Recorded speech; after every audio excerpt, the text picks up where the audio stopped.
Are you tired of struggling to visualize your dream home? We'll say goodbye to the guesswork and say hello to Homestyler. Homestyler is the revolutionary app that puts professional-grade interior design tools right at your fingertips. Whether you're redecorating your living room or planning a full home renovation, Homestyler has got you covered. With Homestyler, you can create stunning 3D renderings of your space, experiment with thousands of colors and textures, place virtual furniture and decor from top brands, and even take a virtual tour of your design.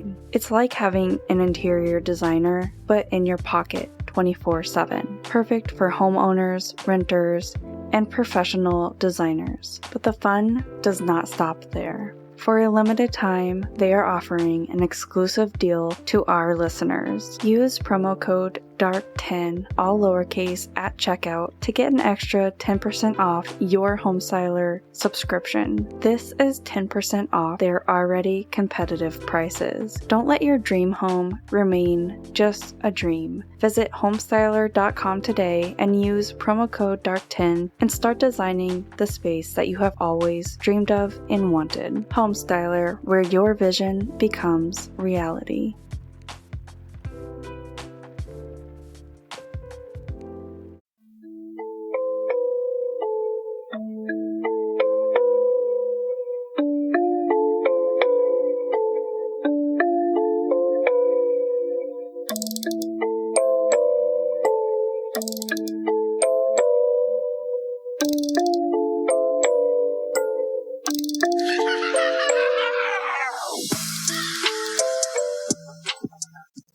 Welcome to Dark Crossroads Podcast, hosted by Roxanne Fletcher. This is your stop for all things true crime and paranormal. From the infamous story of the New Bedford Highway Killer to the chilling tale of the Black-Eyed Children, Dark Crossroads Podcast is a truly deep dive into the stories that frighten and fascinate you. All links to the show will be provided in this episode's description. And don't forget to let us know what you think of today's episode.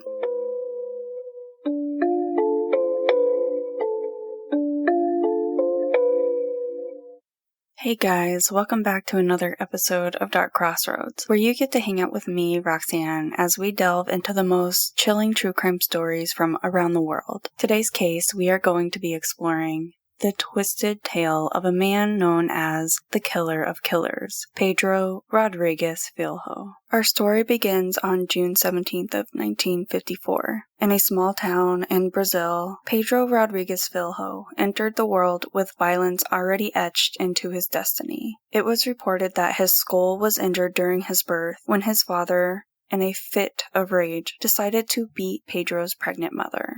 This early trauma may have set the stage for the shocking life that was to follow. In most cases, Pedro targeted various kinds of criminals, finding them by looking up their names and addresses before brutally killing them in a variety of ways. Though he stated that his favorite way to murder criminals was stabbing and or hacking them to death with blades, he was usually spurred to act after hearing a crime was committed. In some instances, he would capture criminals, mostly career criminals or drug dealers, and he would torture them to death whenever he was motivated by anger instead of thrill. On occasion, he would change his MO by adopting the MO previously used by his victims during the commission of their own crimes, such as when he killed his father, or when he killed 7 people in a single day. He has been described by psychiatrists as the perfect psychopath, though others prefer to classify him as a sociopath instead. A psychological report diagnosed Rodrigues with paranoid and antisocial traits. Criminologists and writers suggest that Pedro was an avenger or vigilante. They labeled him as this type of serial killer with great intelligence and an almost photographic memory who built all of his identity over his murders. But to understand Pedro, we need to understand the world that he was born into.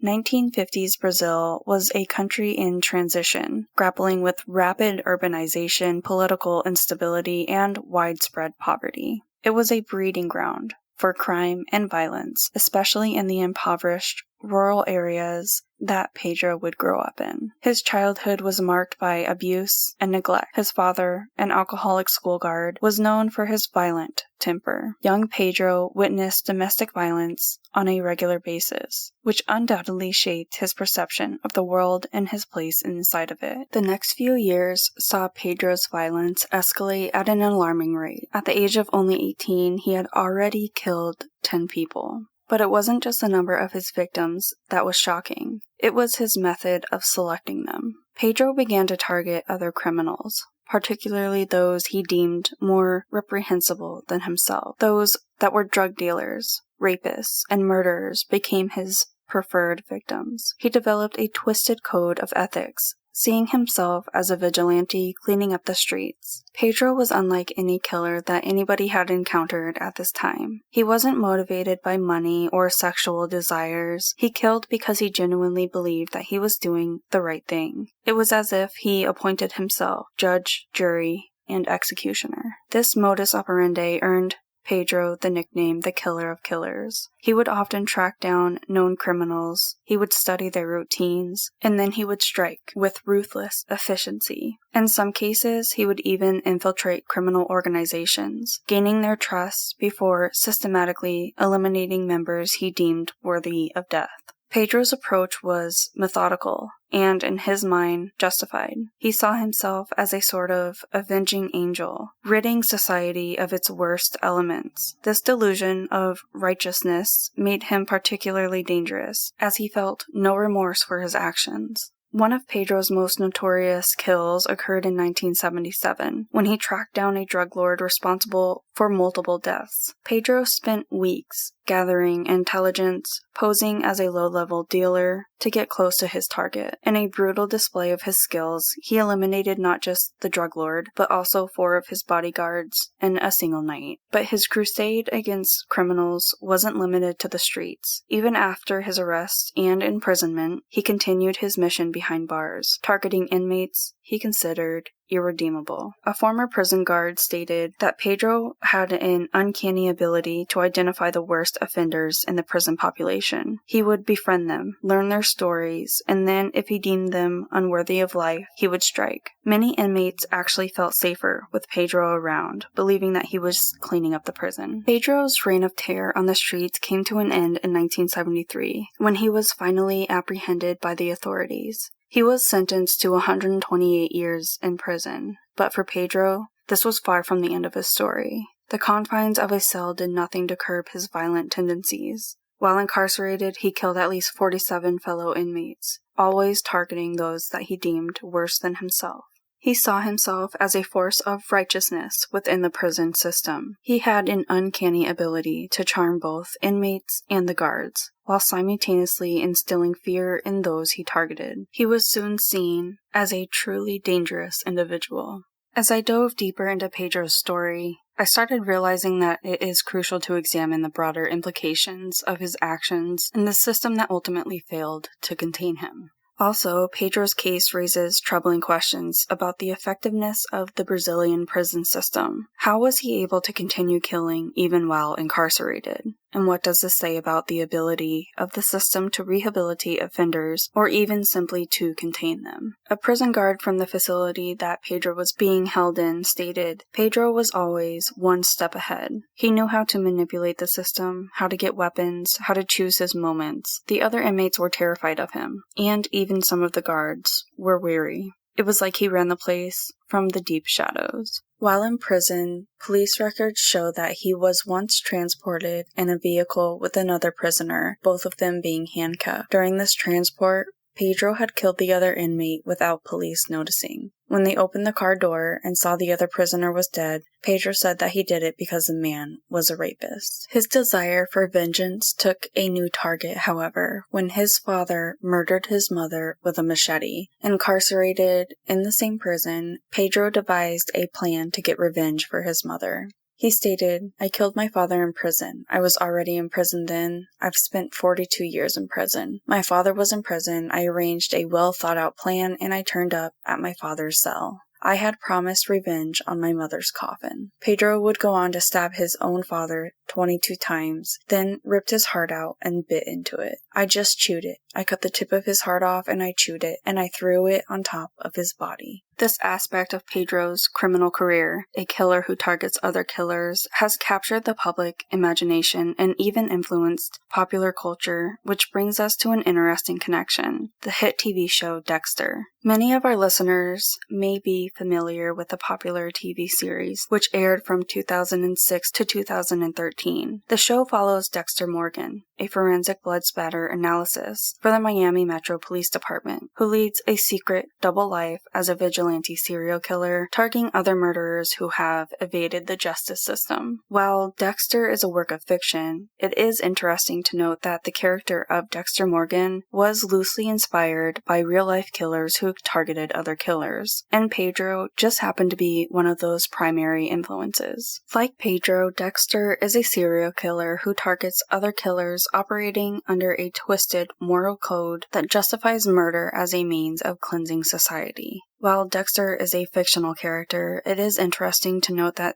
his creation was loosely inspired by real-life killers who targeted other criminals, and Pedro was one of those primary influences. The author of the Dexter book series, on which the TV show was based, has mentioned in interviews that he was fascinated by the concept of killers who targeted other killers. While he didn't base Dexter entirely on Pedro, the Brazilian killer's story did play a role in shaping the character. The parallels between Pedro and the fictional Dexter are quite striking. Both have a traumatic childhood that shaped their violent tendencies. Both developed a code of ethics that, while twisted, provided a framework for their killings, and both saw themselves as a force for good despite their brutal methods. However, it is crucial to note the significance between Pedro and Dexter. While Dexter is portrayed as a sympathetic anti-hero with a strict moral code, Pedro's real-life actions were far more chaotic and indiscriminate. Dexter is a fictional character designed to explore complex moral questions, while Pedro was a real person who caused genuine harm and suffering. The popularity of characters like Dexter shows a cultural fascination with the idea of bad people being punished outside the constraints of the law. It's a fantasy of justice being served when the system fails, but it's crucial to remember that in reality, vigilante killers like Pedro cause immense harm and create cycles of violence. The Dexter connection raises interesting questions about how society perceives vigilante justice and the concept of good killers. It's a testament to the complex emotions Pedro's case awakens, a mixture of revulsion at his crimes and a grudging fascination with his twisted sense of justice. Pedro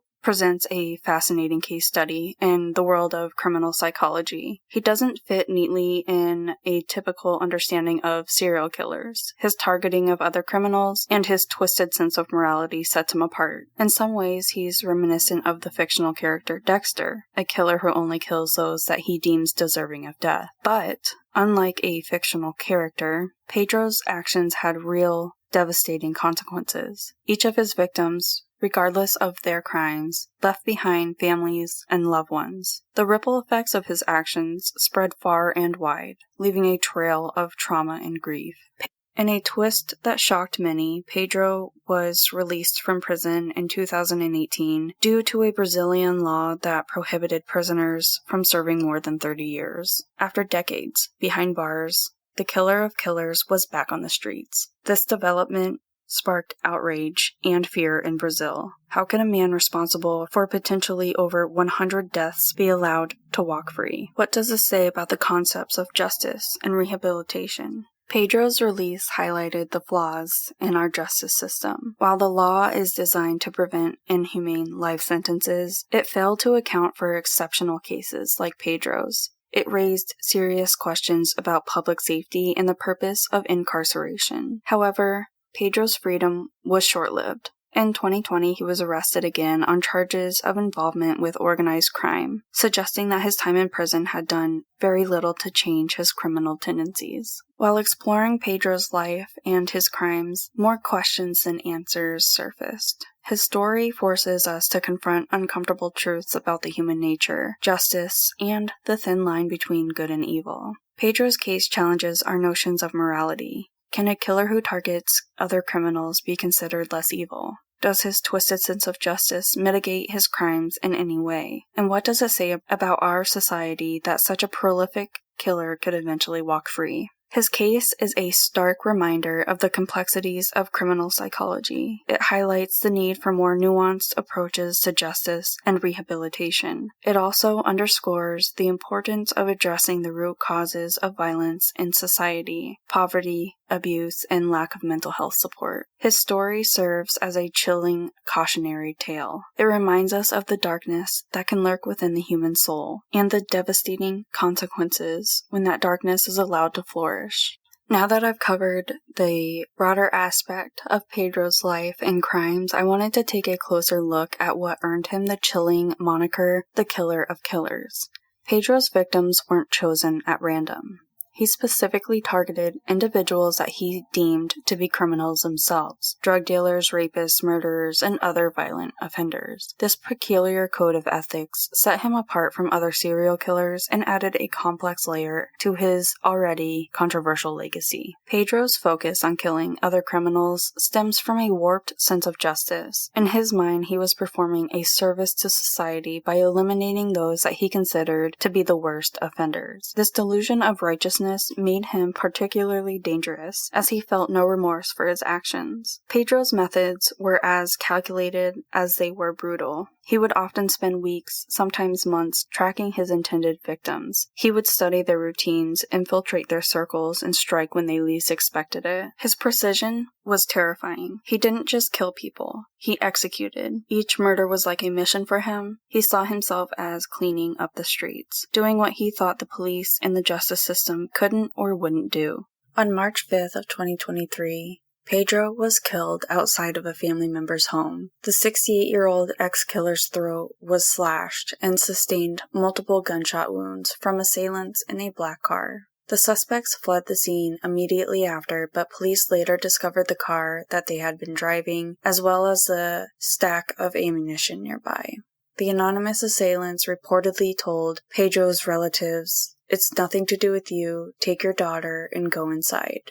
It is still unknown who put an end to Pedro Rodrigues Filho. The case of Pedro Rodrigues Filho will undoubtedly continue to fascinate and disturb criminologists, psychologists, and true crime enthusiasts for years to come. This case serves as a stark reminder of the darkness that can lurk within the human soul and the complex moral quandaries posed by those who take justice into their own hands. In the end, we are left with even more questions than answers about this case, about the nature of justice, morality, and the human capacity for both good and evil. The line between fact and fiction can sometimes blur, but the real-world consequences of Pedro's actions were all too real for his victims and their families. Before I leave, I just want to remind everybody out there that while stories like Pedro's may inspire fiction, the reality of such crimes is far from entertaining. So don't forget to be weird, stay different, and don't trust anyone.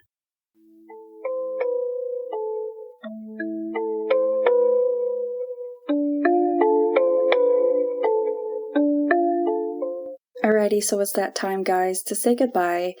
But before I do so, I just want to send a thank you to all of my listeners for your continued love and support, and for sending in cases that you want covered and stories that you want read on the podcast. We truly accept all stories, including scary, paranormal, and funny. Any cases you want covered or stories that you want read on the podcast, just please send them in to darkcrossroadspodcast@gmail.com. Thank you for hanging out again today, and if you want any more information about the podcast or cases and stories that we cover, then head on over to the website at www.darkcrossroadspodcast.com. There you can find all of the information about the podcast, a link link to our merch, and also our blog covering all of the cases that we cover. You can also find us on all social media platforms. Don't forget to like, share, rate, review, subscribe wherever you're listening to us. You can subscribe to the podcast for bonus information. There is a link in all episodes in the notes that will send you to our subscription page, and with that you will get bonus content, discount on future merch,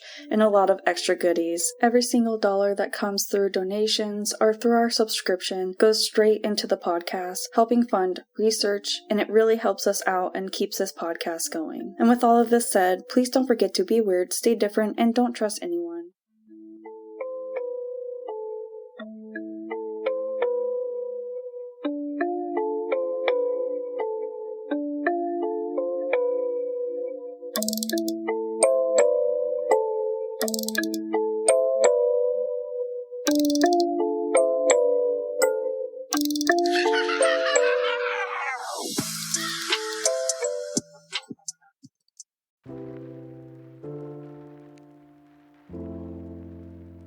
Are you a science enthusiast? Someone who loves to tinker? Or are you just a lifelong learner? Get ready to embark on a journey of discovery with the Curiosity Box. The Curiosity Box is not just a subscription service. It is your ticket to a world of wonder delivered right to your doorstep. Every quarter, they pack a box full of mind-blowing science experiments, brain-teasing puzzles, and exclusive collectibles that will ignite your imagination. Conduct real experiments that dazzle and educate. Assemble gadgets that challenge your problem-solving skills. Explore scientific concepts through hands-on activities, and collect unique items that celebrate the joy of discovery. Whether you are 8 years old or 80 years old, the Curiosity Box brings out the scientists and all of us. It is perfect for family bonding, classroom enrichment, or solo exploration. Each box is carefully curated by a team of scientists and educators to ensure hours of engaging educational fun. Ready to unleash your inner scientist? Subscribe now and you will get an out-of-this-world offer just for our listeners. Using promo code DARK when you sign up, you will receive a free Light Your Bottle for your first box. Visit the Curiosity Box today and start your journey into the extraordinary. Remember to use code